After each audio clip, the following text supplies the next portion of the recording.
Hello everyone, welcome back to your topic. So today we are going to discuss class 10 worksheet number 61 14 3 जनवरी 2022.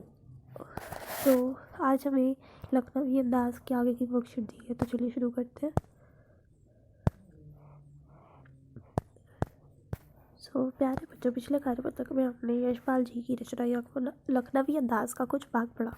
इसमें हमने यह जाना कि नवाब साहब किस प्रकार ट्रेन में यात्रा करने के लिए सेकंड क्लास का टिकट लेकर चढ़ते हैं, साथ ही खीरे रखते हैं. खीरे खाने से पूर्व किस तरह उसकी तैयारी करते हैं. आज हम उसके आगे का भाग अध्ययन करेंगे और जानेंगे आगे की यात्रा में क्या हुआ. नमक मिर्च छिड़क दिए जाने से खीरे की पनियाती फाके देखकर पानी मुँह में ज़रूर आ रहा था, लेकिन इनकार कर चुके थे. आत्मसम्मान निभाना ही उचित समझा. उत्तर दिया, शुक्रिया, इस वक्त तलब महसूस नहीं हो रही. मैदा भी ज़रा कमज़ोर है. किबला शौक फरमाइए. नवाब साहब ने सतृष्ण आंखों से नमक मिर्च के संयोग से चमकती खीरे की फाकों की ओर देखा. खिड़की के बाहर देखकर दीर्घ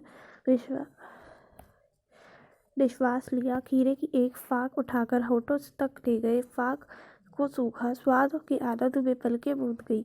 मुंह में भर आए पानी का घूंट गले से उतर गया. तब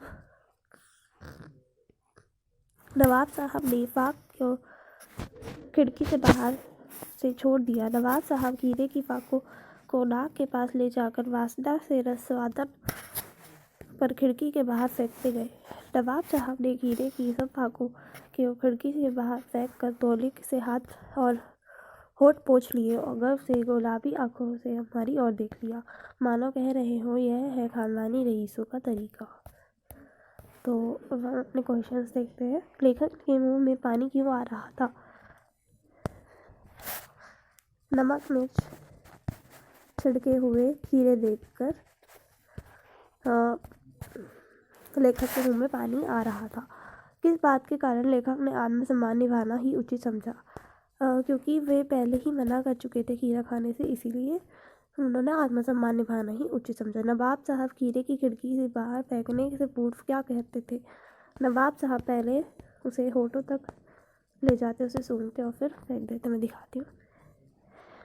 यहाँ से आप लिखोगे यहाँ तक, यहाँ तक, ठीक है. थर्ड का आंसर. उसके बाद है मुंह में पानी आना. मुहावरे का अर्थ लिखकर अपने वाक्य में प्रयोग कीजिए. मुंह में पानी आना मतलब कि इसका मतलब होता है कि लालच होना और इसका वाक्य में प्रयोग होगा कि माता ने या माँ ने इतना स्वादिष्ट खाना बनाया कि मेरे मुंह में पानी आने लग गया. मैदा भी ज़रा कमज़ोर है. इससे लेखक का क्या था, मतलब कि पेट भी थोड़ा कमज़ोर है. ठीक है. तो आज की वर्कशीट खत्म होती है. उम्मीद करते हैं आपको अच्छे समझ में आ गई होगी. अगर अच्छी लगती है तो वीडियो को लाइक कीजिएगा, शेयर करेगा अपने फ्रेंड्स के साथ. अगर चैनल पर नए तो सब्सक्राइब जरूर कीजिएगा.